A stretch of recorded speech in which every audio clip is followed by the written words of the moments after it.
bisa menjadi pertanda bahwa Kraken sedang mendekat. Oke, halo.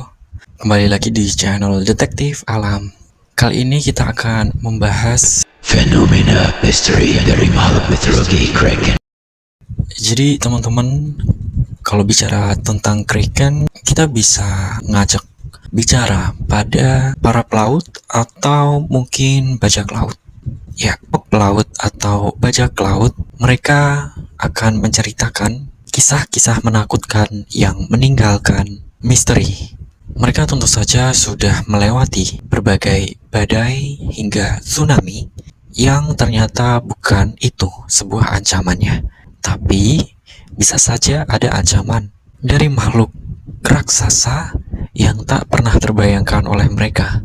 Kelompok ini tentu memiliki banyak legenda untuk memperkuat ketakutan mereka terhadap monster. Salah satu makhluk legendaris tersebut bernama Kraken. Konon, makhluk ini tinggal di kedalaman laut, di pantai Norwegia dan Islandia. Bagi kalian yang belum tahu, Kraken saat ini sudah menjadi bagian dari budaya populer. Banyak dokumentasinya di film seperti misalnya The Pirates of the Caribbean dan masih banyak lagi.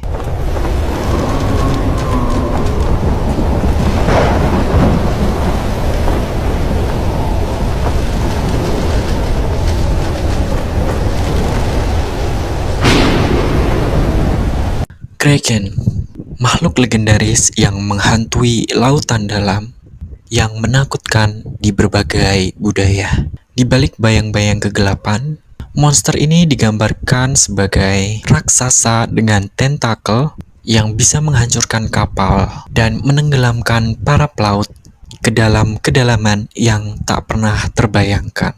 Namun, di balik kisah-kisah ini, apakah Kraken benar-benar ada? Makhluk apa itu Kraken?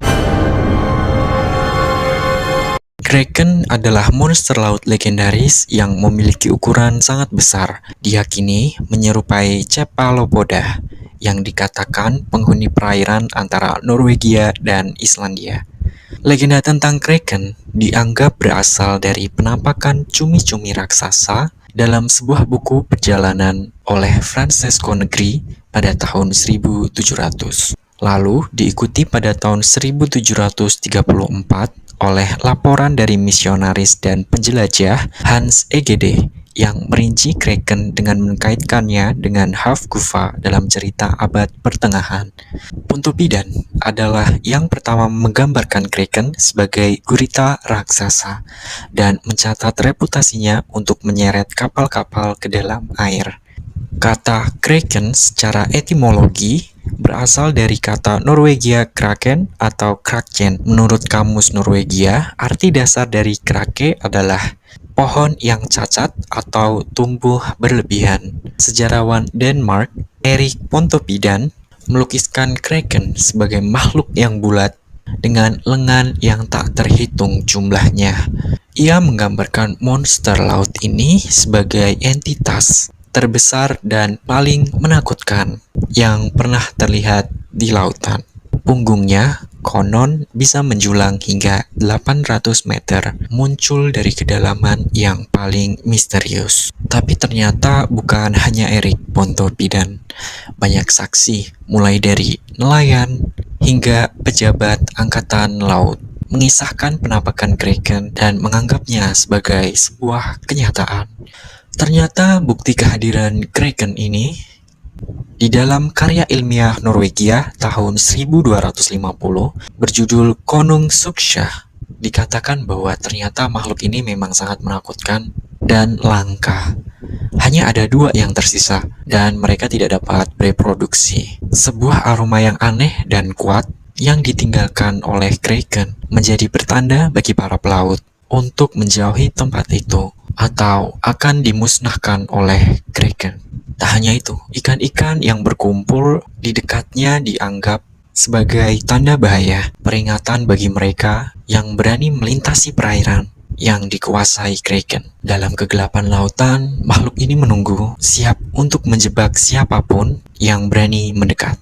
Dokumentasi karya Ya, ternyata banyak sekali dokumentasi-dokumentasi karya yang telah digambarkan oleh para sejarawan pada zaman dahulu tentang makhluk ini. Salah satunya Jacob Wallenberg dalam karyanya Minson Pa Khalechan, artinya anakku di kapal, yang diterbitkan tahun 1781, menggambarkan Kraken dengan imajinasi yang liar dan simbolisme mendalam. Dalam karyanya, Kraken bukan hanya sekedar makhluk, melainkan simbol ketakutan dan bahaya yang mengintai setiap pelaut. Dalam karya ini, Wallenberg menyoroti tema keberanian dan perjuangan manusia melawan kekuatan alam yang tak terduga. Karya ini mencerminkan pandangan masyarakat saat itu tentang lautan yang penuh misteri dan makhluk-makhluk yang menghuninya. Dengan menggambarkan Kraken, Wallenberg mengeksplorasi hubungan antara manusia dan alam, serta tantangan yang dihadapi saat menjelajahi lautan yang luas dan misterius. Lalu, sebenarnya kekuatan Kraken apa sih, dan mengapa ini menjadi sebuah ketakutan bagi para pelaut? Karya-karya ahli malakologi Dennis Montfort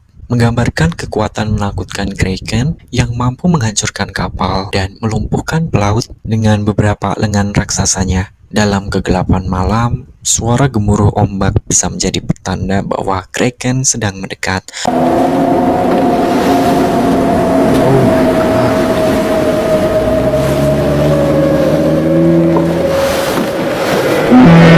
Ada sebuah misi penemuan dari seorang pelaut Jepang terpesona oleh legenda ini. Sampai akhirnya ia memang menemukan gurita besar, tetapi makhluk itu ternyata bukan Kraken. Nah, seperti yang sudah dijelaskan, makhluk ini memang digambarkan sebagai entitas laut mirip gurita, dan para peneliti di masa lalu juga mengidentifikasikan makhluk ini sebagai gurita atau cumi-cumi raksasa, tetapi kini banyak yang percaya bahwa cerita-cerita tersebut berasal dari laporan yang dilebih-lebihkan. Nah, cumi-cumi raksasa atau makhluk gurita raksasa ini kini diketahui memang menghuni laut dekat Skandinavia. Wajar jika ini menjadi asal-usul Kraken dalam mitologi Skandinavia. Pertanyaan tentang apakah makhluk ini benar-benar ada? Nah, pertanyaan ini akan tetap terjebak dalam misteri, menunggu untuk dipecahkan oleh mereka yang berani menjelajahi kedalaman laut. Seperti yang kita tahu bahwa manusia saat ini baru menjelajahi lautan sebesar 2. Jadi pertanyaan tersebut masih bisa dikatakan sebagai misteri. Apakah kalian mempercayai Kraken? Terima kasih sudah menonton channel ini. Terus dukung untuk menjelajahi makhluk mitologi apa yang seru untuk ditelusuri atau dibahas. Oke?